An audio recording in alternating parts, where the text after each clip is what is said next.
Hello and welcome to York Universe, the astronomy and astrophysics program written and presented by the students, faculty, alumni, and friends of York University. I'm Guggan, and tonight I'm joined by Senna, and we'll be your hosts this evening. We're broadcasting live from the Allan Carswell Observatory, located at York University in Toronto, Ontario, Canada. York Universe broadcasts every Monday night at 9 p.m. local Toronto time or Tuesday morning at 1 a.m. Universal time. The York Universe production works in concert with our online public viewing program run by the Observatory team, which runs between the hours of 9 p.m. to 10 p.m. local Toronto time. Go to www.yorku.ca/science/observatory and follow the links to OPV for online public viewing to join the chat. You can always connect with us on Twitter with our handle at York Observatory or on Instagram with the handle at York U Observatory and Facebook at Allan Carswell Obs. All of our programs are free, but if you would like to make a donation, please see our website. The current weather is actually pretty bad in our area, but we had our first snowfall tonight in Toronto, which is exciting for me who loves winter, but not very exciting for us at the observatory because it's overcast. We can't see anything. It's really cold. How's it looking over there for you, Sana?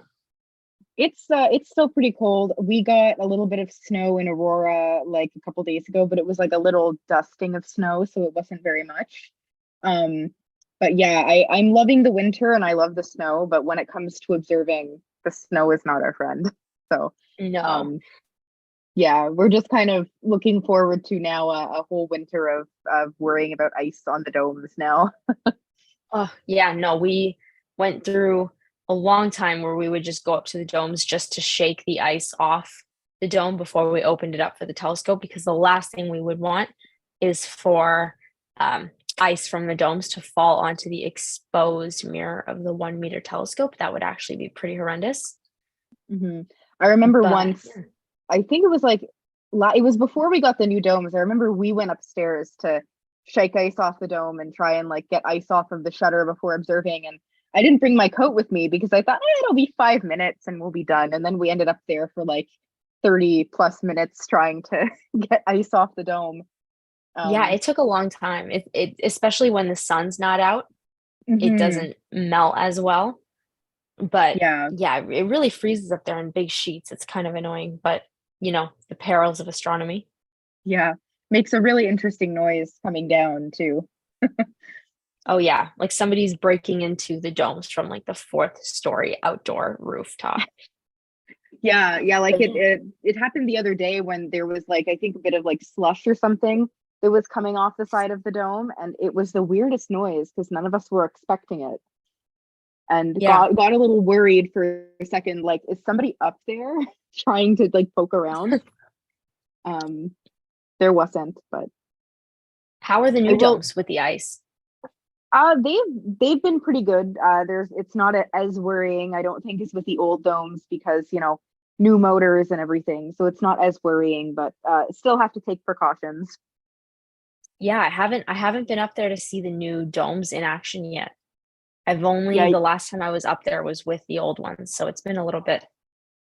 yeah. Well, Messier Marathon season is going to be fast approaching in the new year, Hey, so we got to do it. We got to do it yeah. So you'll definitely for have to come sure. back for that, and we can do our second round of the Messier Marathon.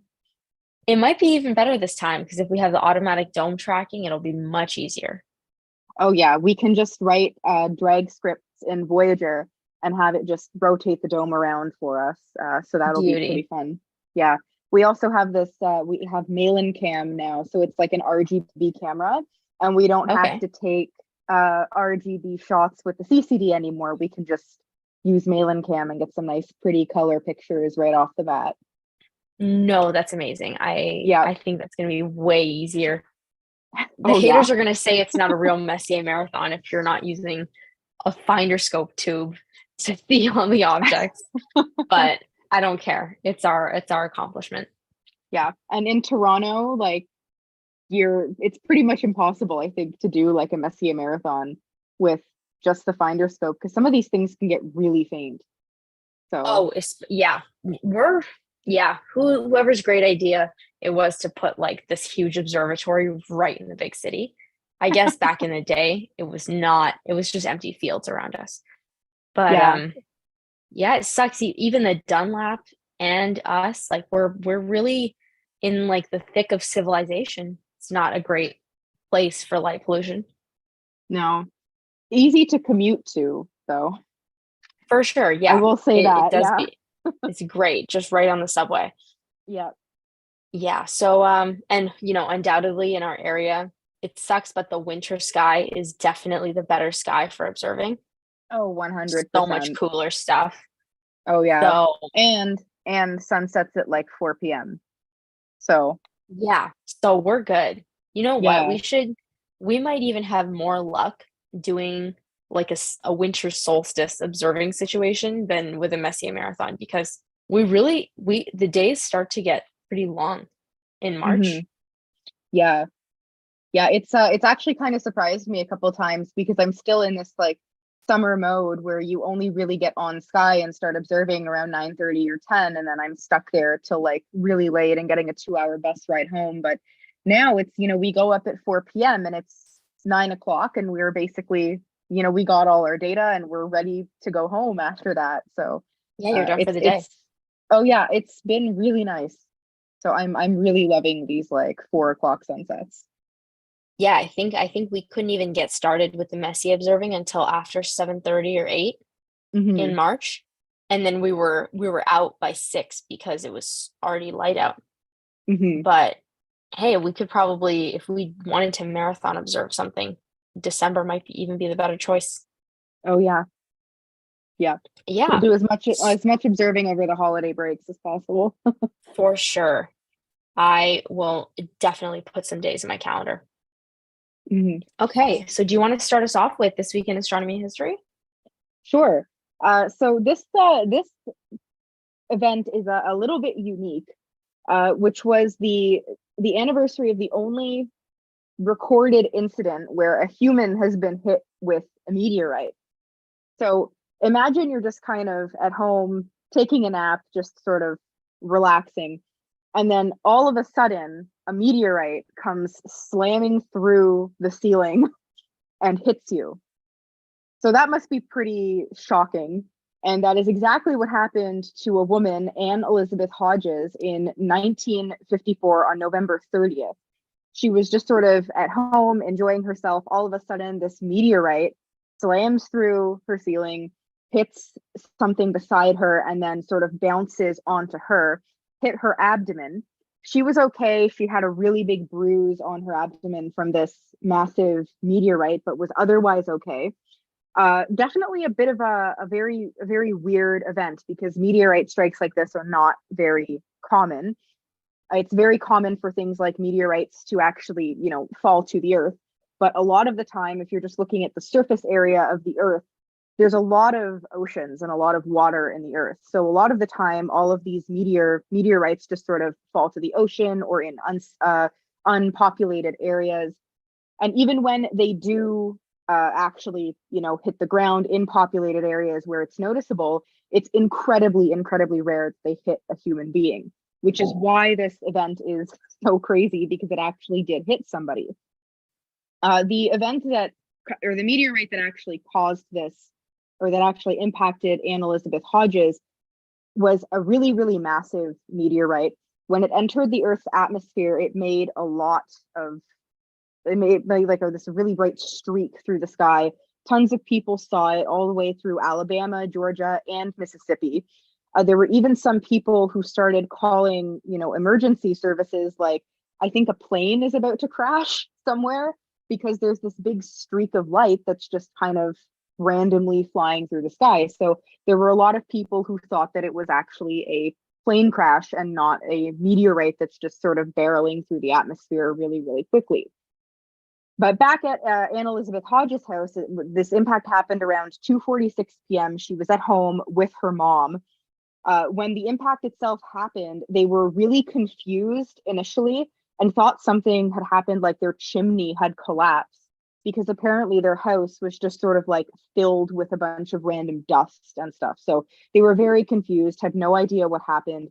Eventually ended up figuring out, like, they saw the hole in the ceiling and sort of found this massive meteorite, and she saw this massive bruise that she now has. And they sort of, I think, started to piece together what was going on, and eventually did call police and the fire department to come and, check her out and make sure she was okay. And of course, eventually start having to repair these damages to their house. This is a bit of an interesting story on top of this, though, because the meteorite that hit her was actually only one part of the meteor that came to the Earth's surface. It split into two. One piece crashed into Anne Elizabeth Hodges, and then the other piece landed in a farmer's field a few miles away. But of course, when this farmer discovered this piece of meteorite, he didn't recognize it as a piece of meteorite at first. Of course, like, what do meteorites look like? There's just some sort of like big hunk of rock. I think if I came across a meteorite in some random place, I would probably just dismiss it as a rock and not even register that it was a meteorite. And that's exactly what this farmer did. He just sort of pushed it to the side so it was out of his way and carried on with his day. But later on heard about what happened to Hodges, and went back, picked up this meteorite, and eventually ended up selling it to the I'm not sure which museum, but he did end up selling that meteorite to a museum a little bit later on. The piece of the meteorite that impacted Anne Hodges was also eventually donated to a museum. That also came with a little bit of a fight, though, to get that meteorite to where it is today. The house that she was living in at the time and that the meteorite crashed into was a rented house. So originally her landlord was like, okay, this thing impacted into my house, it damaged my place, and I have to repair this damage, so I should be able to keep this meteorite. She sort of fought him on it because she wanted to keep the meteorite, ended up settling out of court. There was an actual lawsuit over this, settled out of court with her landlord to pay him $500, and she would end up keeping the meteorite. She then tried to sell it, but couldn't find a buyer. So her and her family used this meteorite as a doorstop for a few years, and then eventually ended up selling it to the Alabama Museum of Natural History. So both of the pieces of this meteorite are now on display at various museums, and you can actually go see them. So I think this is a pretty interesting story. Definitely a really, really rare event. Again, just, for anybody listening who is now freaking out about the fact that you can actually get hit with a meteorite, this is really not something to be scared about. It's incredibly, incredibly rare. Again, Anne Elizabeth Hodges is the only person to have ever been recorded to have been hit by a meteorite. There was one other instance of somebody being hit by a meteorite, but this was a cow in Venezuela in 1972. So, again, a really rare event, not something to worry about, but I think is definitely a really interesting piece of astronomy history, November 30th, 1954. She's a lucky girl. Mm-hmm. That is, sorry, you had me cracking up about the cow in Venezuela. That's, what a cow. Yeah. Because was there a lawsuit about the cow meteorite? I don't know about the cow meteorite. I'm not sure about that. That would be a fun one. Cow sues farmer. Yeah. There's just so many interesting pieces to this story. It's like, the two separate pieces of the meteorite, how random it was that it just sort of came like crashing into her house and hit her, and then a lawsuit over who is the rightful owner of this piece of meteorite. So yeah, I think this is a really interesting story all around. The fact that they use it as a door stopper, while NASA was probably like, please, can we have the rock? I know. Oh my God. But I mean, what would you do if you had a meteorite that came like crashing into your house? Would you keep it?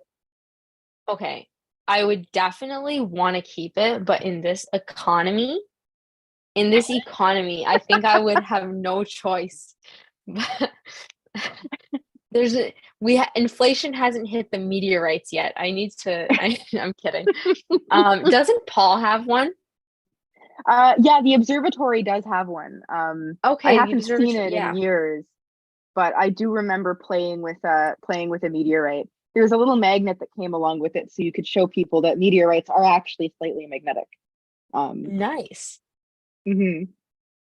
Yeah, I remember we definitely got to see one see that one a little while ago, but I haven't. That's like the only time I've ever had the privilege of seeing one. I think the ROM keeps a couple in the Ontario Science Center. So Yes, sometimes they bring yes. them out and then you can hold them in a cloth. But Hmm. yeah, no, very interesting. Yeah, Love well, you that. They were could, like, we're keeping the rock yeah. as a door stopper. I mean, I'd probably want to keep the rock too, especially if it hit me.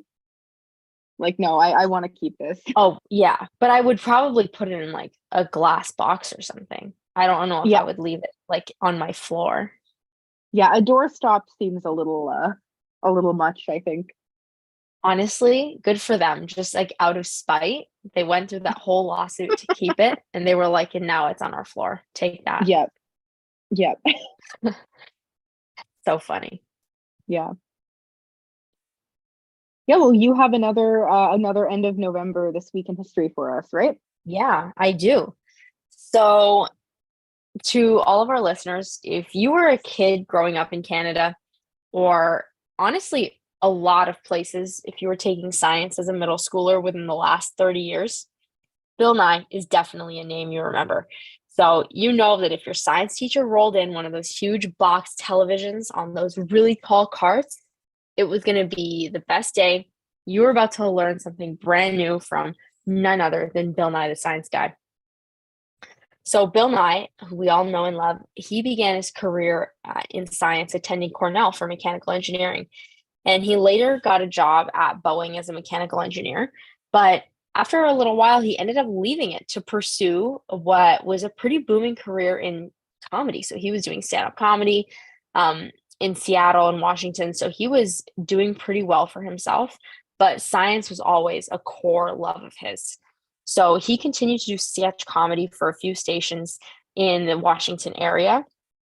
And he actually had a few outreach and education gigs with the Washington State Department of Ecology, where they got him to do videos that were science outreach related. So, a lot of things about how the negative effects of pollution and why certain ecological areas should be preserved. And his science education career continued from there. So, he circled back to doing science education in his comedy work as well. And then he decided to mix the two together full time.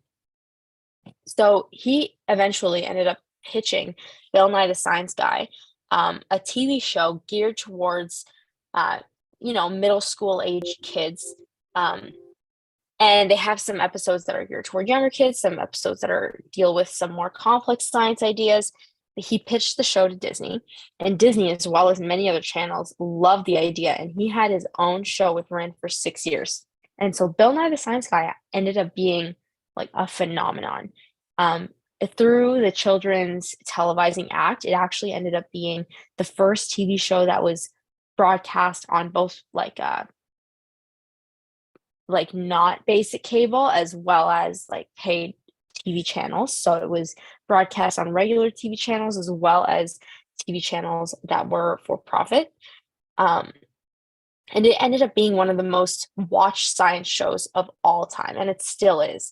It won 19 Emmy Awards, and it's run by science teachers in classrooms all over the world. I remember I watched Bill Nye all the time when I was a kid, all the way from, the third grade until right before university. And even in university, sometimes we still get clips of Bill Nye in first year classes. So it definitely contributes to kids' love for science in middle school.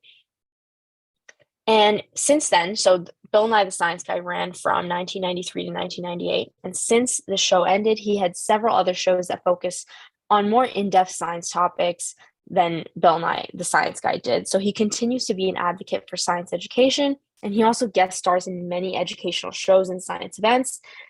He runs the Q&As for some of the NASA launches. He's a very well-known figure in science outreach and science communication, and I'm sure has definitely contributed to lots of kids in North America pursuing science related careers, because he not only covered engineering related topics, but biology, astronomy, chemistry, any type of science related subject you could think of, he covered it on his show. Man, I had no idea that he actually did comedy at one point. Yeah, he actually, oh, some interesting things I found out about Bill Nye when I was doing my digging for this episode. So he left a job at Boeing to do comedy full time. He was like, worked, he had invented some parts for the 747. I know you and I are both plane enthusiasts. So he was like a full-fledged engineer. And then he was like, comedy is looking real good. And it was. He was doing well. Like people came to his shows. He got discovered by a sketch TV show at one of his stand-up comedy shows. So, and then he ended up doing like a sketch show, SNL style sketch show in Seattle for a really long time. And then there was a cancellation at one of the guest stars. And so one of the producers was like, "Hey man, why don't you just do like 6 or 7 minutes of this science stuff and gear it towards like a funny, like kids style science show?" And he did, and it blew up. Oh, wow. And he also has a patent for like ballet point shoes. Ballet point shoes and Yeah. 747 parts. Yeah. Yeah. So he's diversifying his portfolio. Oh my God, that has got to be one of the most interesting like career paths that I've ever heard. Yeah. And the thing is, like, I was trying to find out where the ballet point shoes thing came from. Like, at what stage of his life? Like, where was he when he invented the specific way of construction for the ballet point shoes? And I can't find it because it's just like a footnote at the end of his Wikipedia page that he holds a patent for point shoes. But in his like early life career, all the other pages that I read for him and like everything he did at Bill Nye, the Science Guy, and like all the other sketch shows, and they never mention the point shoes. I need to know where this comes from now. Like somebody needs to reach out to him and ask. Oh yeah, like yeah, what were you thinking? Like, and I was like, does he have a daughter who did ballet? No, that's not it either. Who does he know a ballerina who was like, man, these shoes are really uncomfortable. I wish I had some better ones. And he was like, allow me. I don't Oh know. I man. don't know. This just makes me like Bill Nye more. He's the best. He's the best. Oh yeah, yeah. Very entertaining. No, graced our science classrooms for years. Hmm. I think we watched almost every episode of Bill Nye the Science Guy, and several over and over again, especially like the ones that would be relevant to whatever material we were working on in that class. I never get sick of them. No, no. He's a really entertaining person to watch. Like even just aside from the science that he's talking about, he really knows how to be engaging um with people and get people interested in things. So I guess the history in comedy kind of checks out because you Yeah. definitely need to be engaging if you're in comedy. Yeah, being his coworker at Boeing must have been a hoot, a great time. Hmm. Hmm. All right, so you have another history item. Yeah. So this is another one of NASA and ESA's really awesome, very long-lived missions, and is actually now taking us into December. So the last month of the year.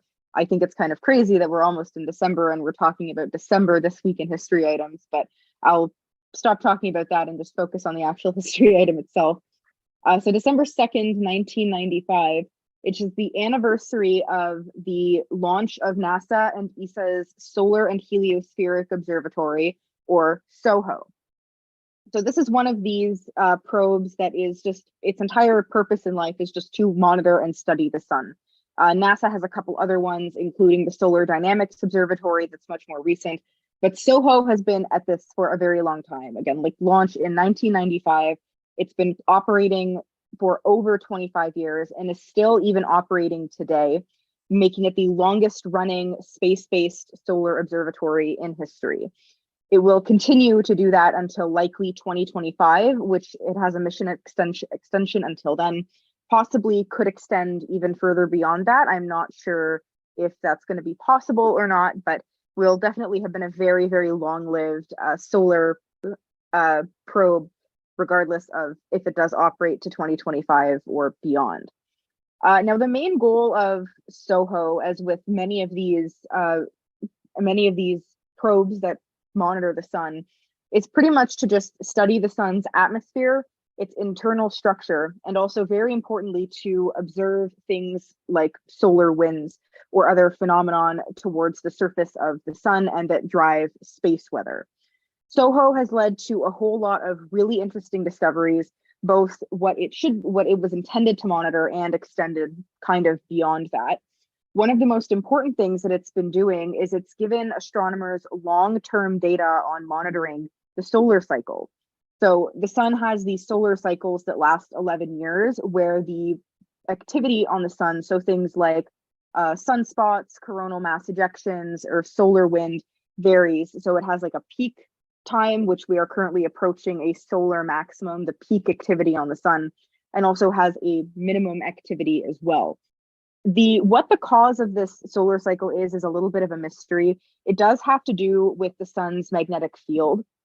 Every 11 years, the poles of the sun's magnetic fields flip, which sort of drives a lot of this changes in activity. After the flip, it sort of goes to like a lower energy kind of state where there's not a lot of activity on the sun. And then as the magnetic field starts to get sort of into a higher energy state, you'll see a lot of other activities from the surface of the sun. So again, things like sunspots and stuff like that. It's kind of known that it is driven by the sun's magnetic field, but beyond that, it's kind of a mystery as to what exactly is driving this fluctuation in the magnetic field and the activity on the sun. So SOHO has allowed for a really kind of unique look at the solar cycle because it's now been able to monitor the sun over the course of 2 full solar cycles, which is not something that a lot of other observatories have been able to do since they just haven't been in space for that long to reach 2 full solar cycles like SOHO has been able to do. So there's a lot of really interesting science that can come out of SOHO.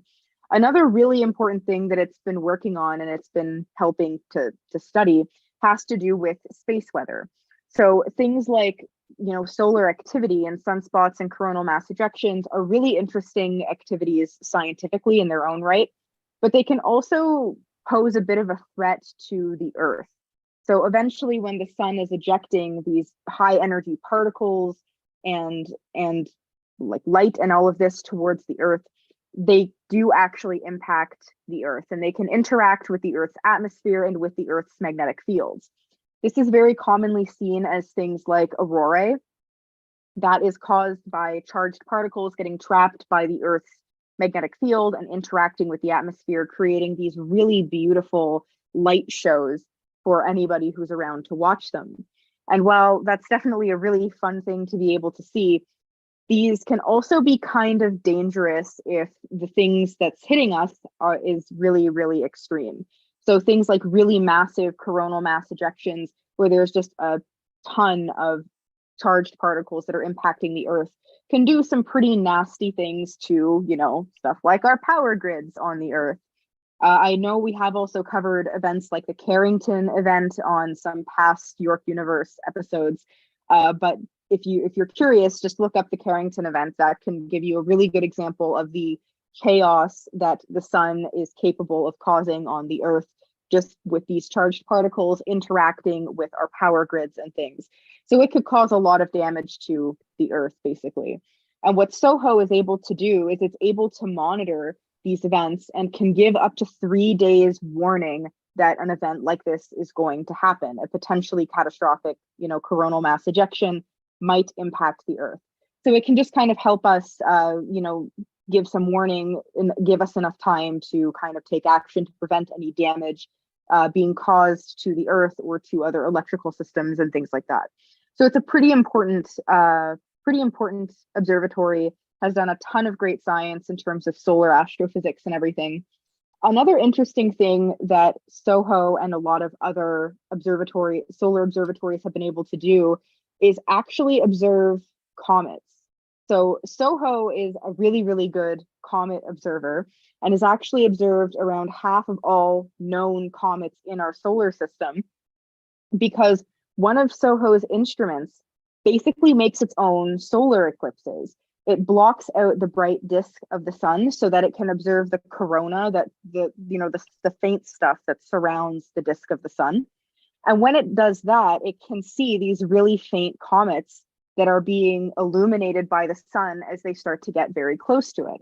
So that's another really interesting thing that has come out of the SOHO mission that I didn't realize it could be so effective at doing, is just observing comets. So a prolific comet observer and prolific solar observer, the launch of SOHO on December 2nd, 1995. And I guess another thing about the coronal mass ejections is, like, correct me if I'm wrong, aren't like smaller coronal mass ejections what cause aurorae to happen? Yeah, I think they're called solar flares, which are the more minor Yeah, ones. Mhm. yeah. So would this also be able to give you, like, advance warning if you were about to get a crazy light show up north or something like that? Yes. And they actually do. I have seen a couple headlines that is just warning, if you're around Toronto, be prepared at this evening, there's going to be potentially, you will be able to see aurorae like in Toronto. So these warnings have gone out. There was one pretty recently because we are approaching solar maximum. Yeah. Yeah, they're pretty faint by the time they get to Toronto, but it is definitely possible to see them. Nice. Yeah, I have an app that tells me when the highest probabilities are, but here it's so difficult. Hmm. Hmm. Yeah, But you yeah, get no, data. Go ahead. sorry, go on. Oh yeah, I was just saying Soho is one of those observatories that actually can make those predictions about northern lights and other space weather as well that's caused by the sun. Yeah. Another interesting thing from Soho is that if you're wondering what the sun looks like right now, Soho actually posts near real-time images of the sun online. So you can definitely take a look at those cool images of the sun right now if you're interested. Are those the ones that the first years use for No, that no, that class? was from it's been a few years and I think the project is different now, but Oh man. we All right. we Yeah. used Solar Dynamics Observatory, I think, for that Okay. project. All right. Awesome. Okay. So I think I have the last this week in history. We're a little bit over Hmm. time as we usually are. Yeah. Um, but Oh well. I'll speed through this one really quickly. Pretty interesting. So if we go all the way back to November 28th, 1967, this is when the first pulsar in the constellation of Vulpecula was discovered by two astronomers, Jocelyn Bell Burnell and her PhD supervisor, Anthony Hewish. So in that November, Jocelyn was making some observations at the Mullard Radio Astronomy Observatory in Cambridge, in at Cambridge in the UK, and she detected an unknown radio signal that was repeatedly emitted at a regular interval from a specific location in the sky. She at first wrote it off as radio interference the first couple times it happened, and then when it happened on a periodic basis, possibly a malfunction in the detection equipment or the telescope. But soon afterwards, realized that it was probably not the case, and she and her supervisor, Anthony Hewish, tried to figure out the sources of the signal. It could not have originated from another planet because the celestial coordinates of this from where the signal was being emitted were always the same, and the same observations were able to be made using other radio telescopes when they were observing in that same area. So it couldn't have been faulty equipment. So we've ruled out two things, and that leaves only one possibility: aliens. And half a joke, they toyed with the idea that it was potentially extraterrestrial life, and they actually, as a joke, called the signal LGM1, and LGM stands for Little Green Men. Although they kind of knew that this was probably not the case, but they didn't fully debunk it until they found a second source of this regularly emitted radio signal from a different location in the sky. And in 1968, this phenomenon was dubbed a pulsar. So a pulsar was later identified as a rotating neutron star that was emitting radiation from its poles because it has a pretty strong magnetic field. The idea existed prior to the pulsar's observation, but this was the first time it had ever been visualized. And later on, the well-known Crab Nebula neutron star would also be identified as a pulsar with periodic radiation emitted towards Earth. So a pulsar is basically the neutron star at the end of its life, and it spins around, and as it's spinning around, it is constantly emitting radiation from its poles. The thing is, this creates a sort of lighthouse effect where that radiation can only be visualized if it is pointing directly at you. So the star is basically spinning around and around like a light from a lighthouse, and you can see the star all the time.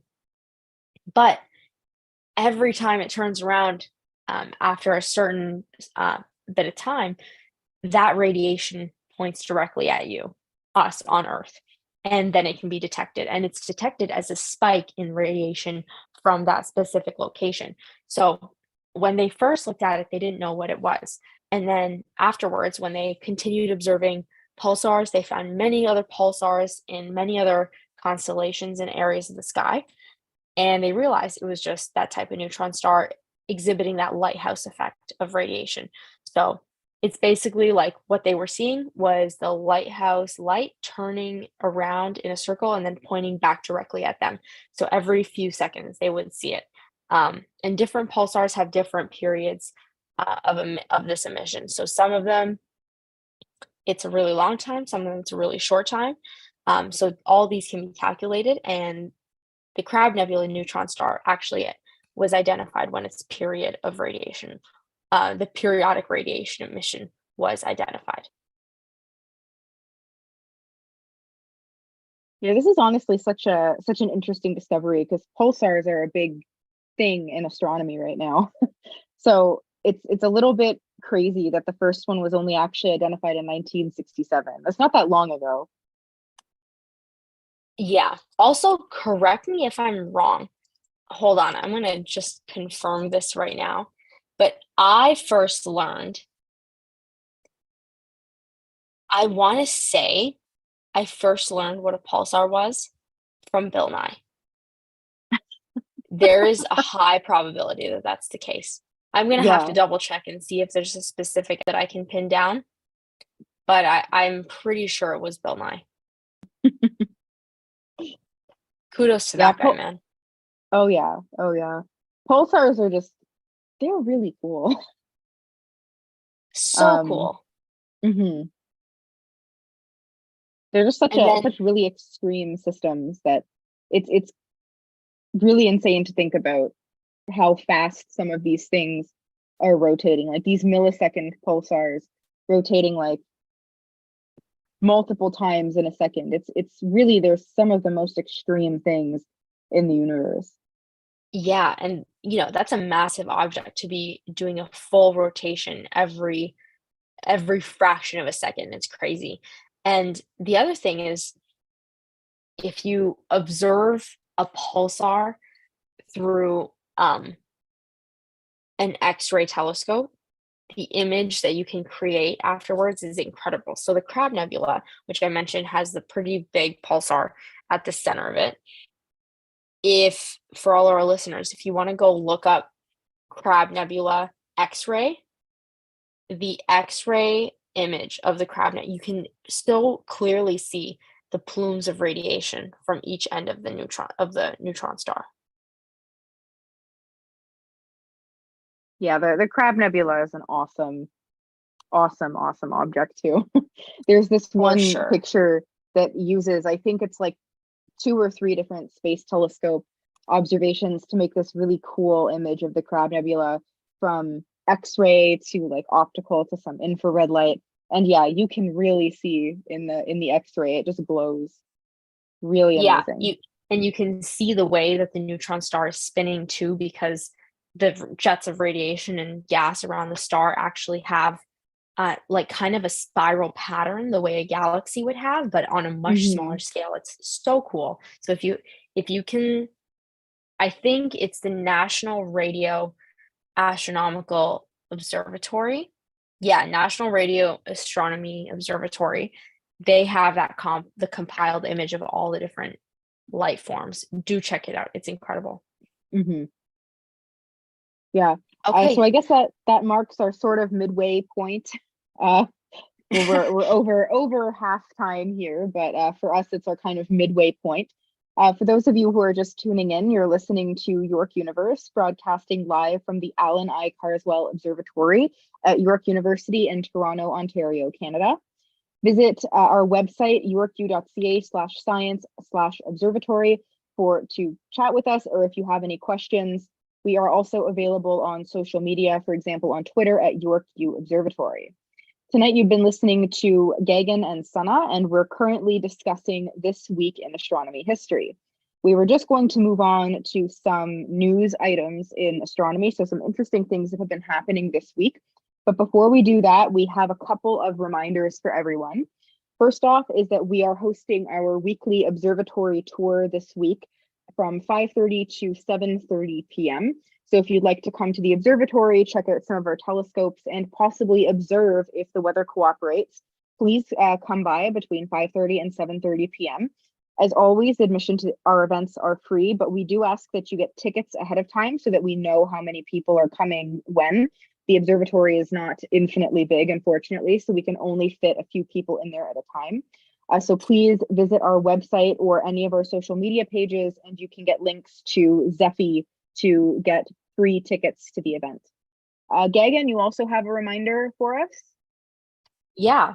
So every once in a while, we like to let you guys know, for any of our new listeners, or, for some of us who kind of forget to do this, there is a really awesome service that NASA provides anybody, and it is called Spot the Station.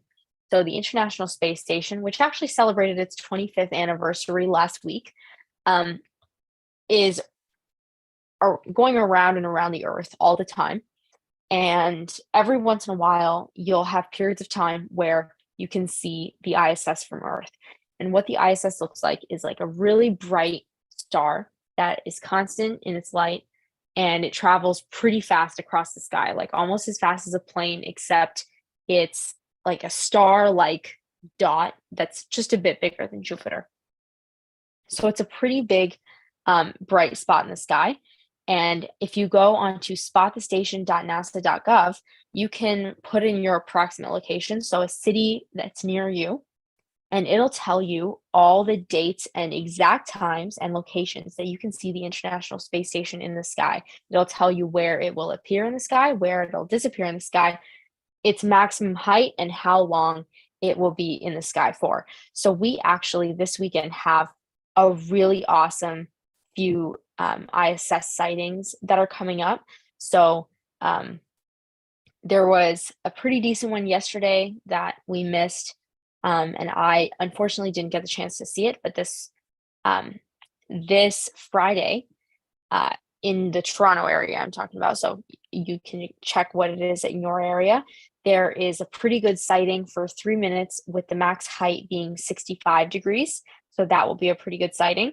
And then on Saturday, there's a really great sighting for 6 minutes, and the max height is 44 degrees. So these are all really well visible. And then the big one, which I'll tell you about now because next week it'll be just before York Universe, Monday, December 4th at 5:41 p.m. The ISS will be visible for 7 minutes, and it's going to be at a maximum height of 84 degrees. So it's going to be almost directly overhead. And it's actually going to start off on one side of the sky at west-northwest and end up on the other side of the sky at southeast. So it's going to go in like a clear arc right overhead. So I definitely implore you to check out the ISS Spot the Station site, see when you can spot the station in your area, and hopefully we'll see you at that sighting. We'll all be observing the same thing. But yeah, definitely a fun thing to check out. Oh yeah, the ISS is definitely a really, really fun thing to observe. just because, like you said, it's so bright and it moves really quickly.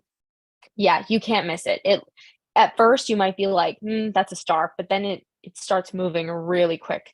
So within 6 minutes, it's crossed the entire sky, which is much faster than any star, and it's definitely brighter and smaller than a plane at that time of night. It's also really sometimes the really nice ISS sightings are at 4 in the morning. And I'm like, well, I'm just not going to be getting up for that. I'm sorry, NASA. I know it's cool, but I value my sleep. But right now in the winter, when the sun sets at 4:30, you can get a really great sighting at 5:30, and it's excellent. Yeah. Again, another perk of the winter is early sunsets, so more ISS spotting. Beautiful. Okay, I'm gonna Yeah. move into the next news story super quickly because we only have about 10 minutes left to finish two news stories, and we're talking galaxies, so we're on a big scale. Okay, so um, we had a recent news article come out from University of Michigan's a team at the University of Michigan, and here they are talking about star forming regions in small galaxies versus large galaxies.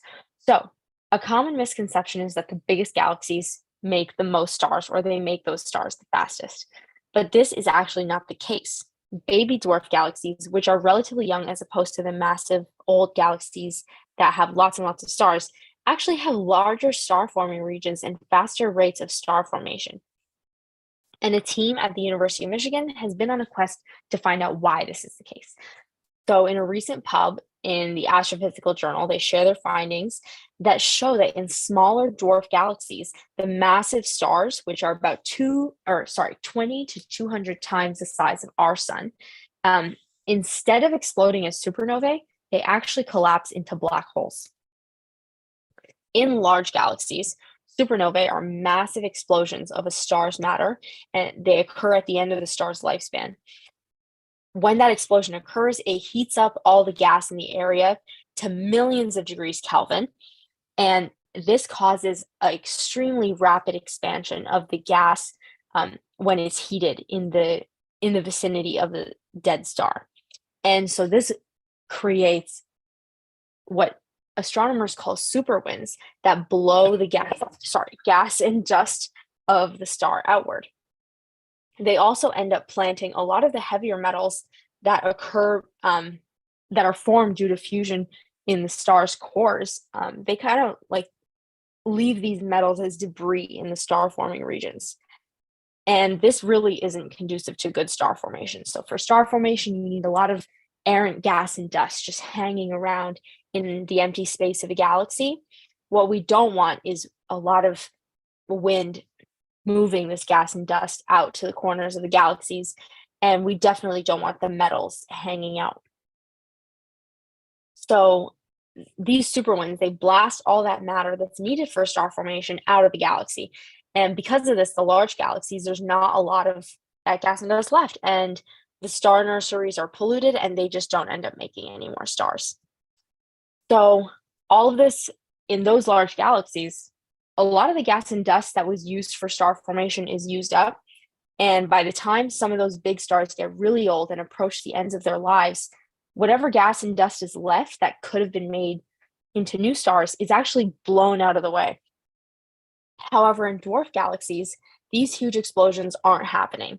And they actually end up holding on to their gas and dust in star forming regions for a lot longer. And these researchers estimate up to 10 million years of like kind of a pause in the superwind formation. And this leads to more star formation and larger star nurseries. So basically, the stars in the smaller dwarf galaxies don't go supernova, they don't explode, and the energy in the region of dead stars actually just radiates away during its death instead of heating up its surroundings. So the gas doesn't expand to super high temperatures, and this doesn't create any wind. These star forming regions are also a lot cleaner because they remain unmarred by those heavier metals from the larger stars. And therefore, you have a lot more gas and dust being collected in those areas, and you get a lot faster star formation. So this was kind of an interesting look at how stars form in galaxies. So you have these much bigger like star factory regions in the smaller dwarf galaxies as opposed to the larger galaxies. And you also have faster rates of star formation in those nurseries. So pretty interesting. Yeah, this is a really interesting story. I'm now thinking of actually reading this paper because that sounded really cool. Oh, you should. Yeah. Yeah, galaxies are just awesome, I think. um these low mass dwarf galaxies I think are particularly interesting. um Yeah. So they also mentioned in the paper that when they look at these dwarf galaxies with all that UV radiation instead of the super winds, apparently it's very similar to looking at the early stages of like star formation in the universe because they don't have all that pollution from the larger stars' debris. So it's mhm. kind of they kind of use it as almost an analogy for the very early galaxy formation. Yeah, there are actually a lot of like really tiny galaxies that exist in the local universe and sometimes a little bit further out as well that do serve as really good analogs to the galaxies that you have at in the early universe.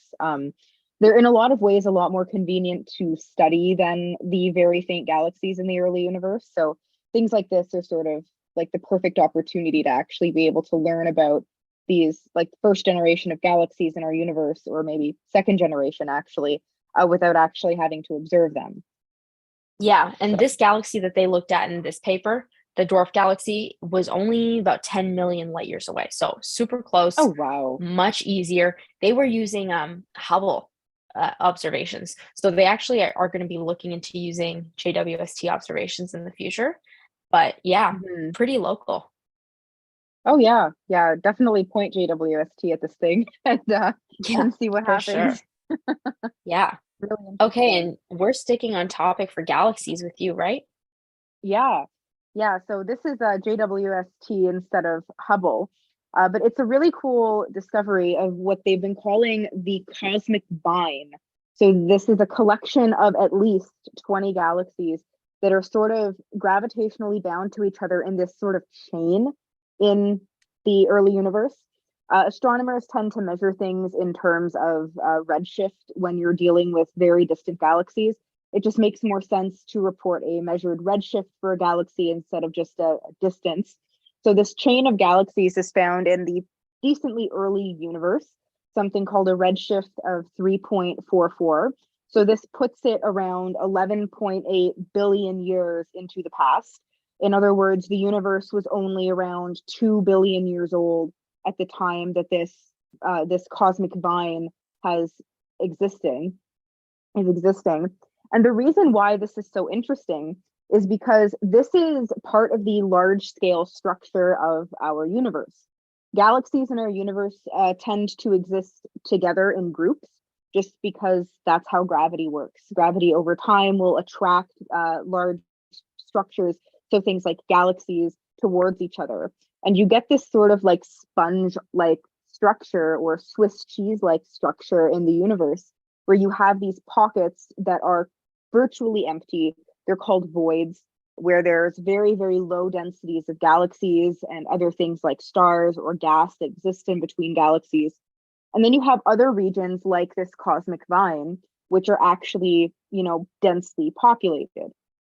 And the cosmic vine kind of represents one of those areas, one of the pieces of the large scale structure that exists in our universe during a pretty early epoch. When you go down to sort of lower redshift, so this is further in time, you'll see things like massive galaxy clusters. Like if anybody remembers the Webb's first deep field image, that was of a massive galaxy cluster, which turns out to be a later stage of things like this cosmic vine.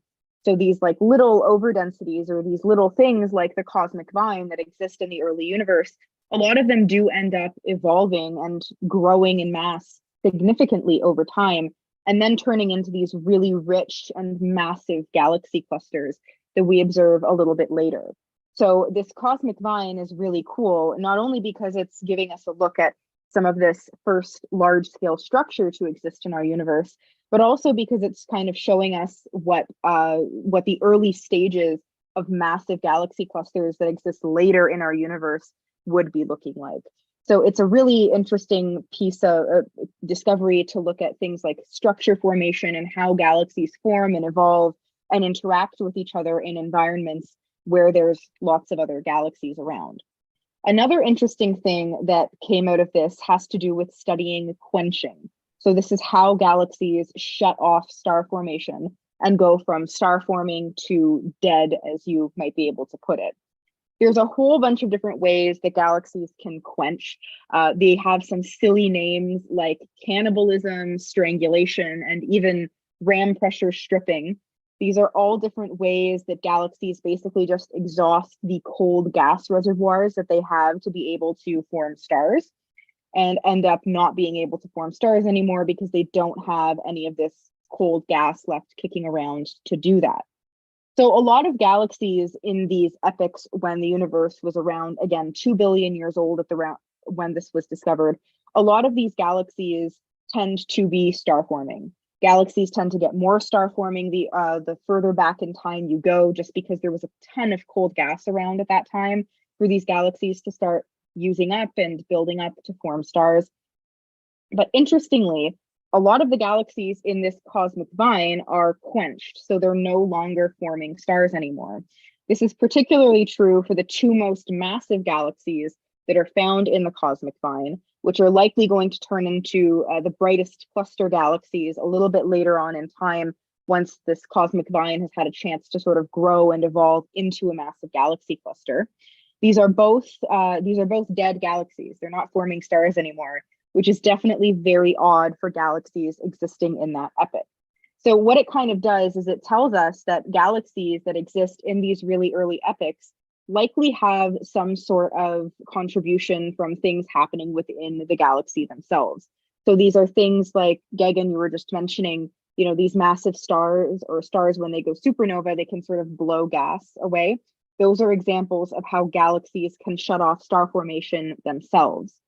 A lot of the time, it's like, you know, in massive galaxy clusters, typically what you see is more environment quenching happening. So the way that a galaxy interacts with it and its environment can remove cold gas from the galaxy.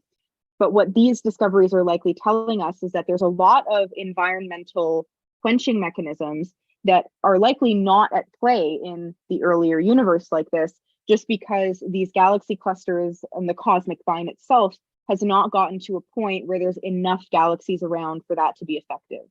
So it's what they say is that it's very likely that these massive galaxies in the cosmic vine had their star formation shut off after a merger. The galaxies went crazy, forming a lot of stars, exhausted all the cold gas, and then no more star formation. So this is a really cool discovery, not only in terms of how these structures form and evolve, but also in terms of how galaxies stop star forming.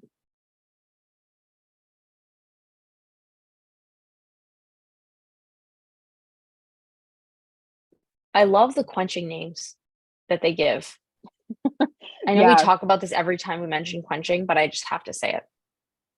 It's so ridiculous, and it's oddly descriptive in a way too. Like, they are describing exactly what's going on within a galaxy when it's being quenched, but the names are just so ridiculous. Yeah. The ram pressure stripping, like, come on. Yep. Let's All right, so it looks like we're at the end of our program.